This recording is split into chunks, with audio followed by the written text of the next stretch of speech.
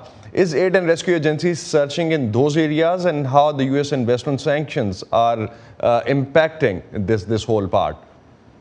Well, yes, you're right. I mean, Syria has been very badly affected, the region just across the Turkish border. Tragic. I mean, they have been grappling with more than a decade of civil war. The infrastructure there is all but being destroyed. Now that quake has done further damage. There's been emergency calls for aid to be sent to this area, but and speaking to aid agencies in the last few days, they say that it is vital. They have absolutely nothing to provide for these people. But there has been some good news. Today we're getting reports that the first aid convoys that have managed to get through Turkey into Syria have now crossed and are being distributed in the Syrian rebel enclave, which is on Turkey's border. So there is positive news there at least.